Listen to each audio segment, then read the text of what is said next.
What's going on, fam? It's your boy D2YG Mac. Look, I'm the type of person, if my space is cluttered, I cannot work.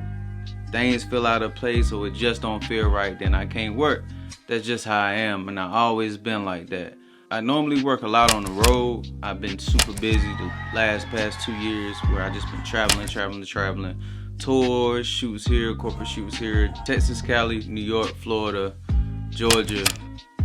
You almost name a state, I done been there filming, damn near. But luckily, like you said, things are slowing down. I finally have time to edit at the crib. When I started to edit at the crib a couple days ago, things just kind of fell out of place. And when normally things fell out of place, I can't get in my flow, my workflow. So my workflow is big. I'm big on vibes, I'm big on workflow. So, you know, I have to light my traditional candle and, you know, get in my zone. I mean, when I'm on the road, of course, I just get the job done. But when I'm at a home environment, I literally have to be in my vibe. The lights got to be right, the candles got to be right, you know, so on and so forth, just for me to get there. So the other day, well, yesterday, I decided to give my room a facelift.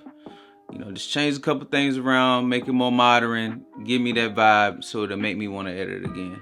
All right, to begin the desk setup, we're going to start with the desk. This is the Ikea Lambton desk setup with the Alex drawers. I love this desk. I've had this desk for roughly around 4 years and it's still going strong. Granted, I didn't get a chance to use it much as I should, you know, being that it was a home office and I was always gone. But this desk is A1.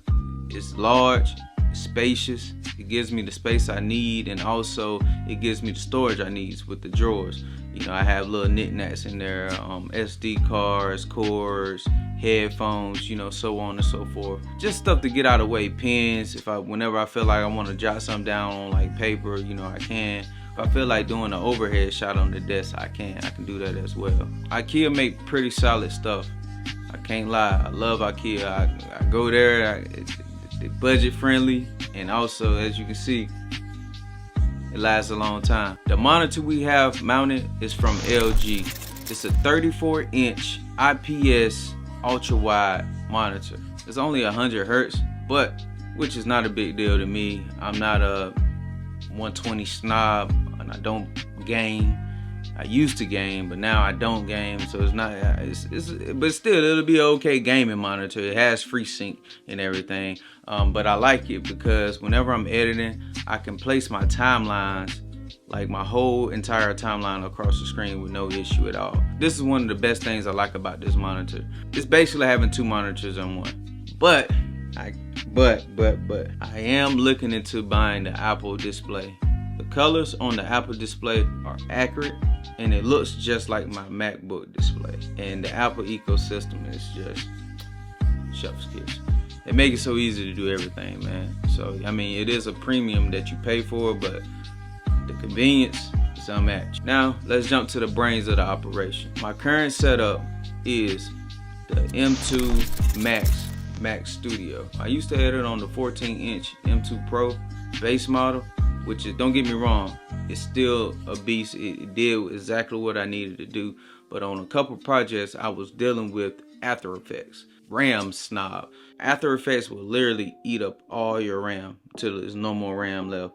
So I needed something a little bit more RAM. At first, like you said, I only had the 16 gigabytes of RAM. Don't get me wrong, it still performed. I still got through, you know, both of those projects, but I said if I ever had to do that again, I wanted to be a little more efficient. I have the M2 Max with 64 gigabytes of RAM. Also, like you said, I still only have the 512 SSD, but I use external hard drives anyway. The only thing that stores on there is the application, so I'm not even worried about that. Anything with M1 Pro, M2 Pro, M3 Pro, M4 Pro, and up. If you buy any one of those devices, you're pretty much good, man. They can almost handle anything, especially for photo and video editing. And when it comes to my peripherals, I'm using the Logitech MS Master keyboard and mouse. Man, the MS Master 3S.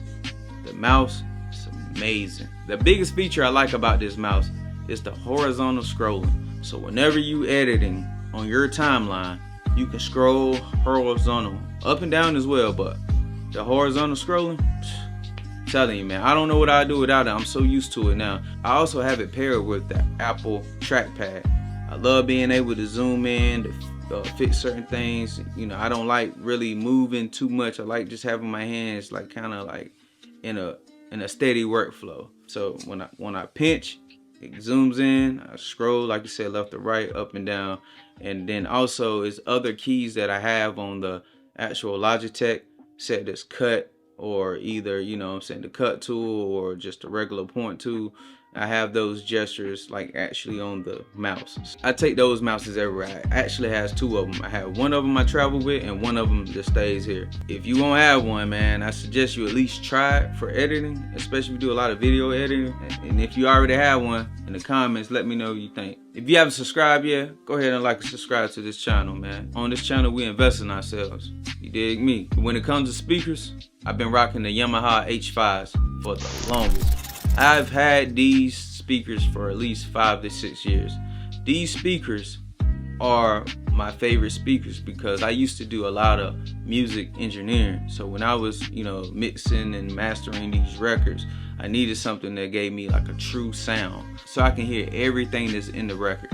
And these speakers did it for me. I don't plan on upgrading at all. These right here still work just fine. And I always say buy it nice or buy it twice.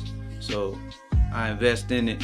I bought exactly what I needed at the time, and they still working to this day. Haven't gave me any issues.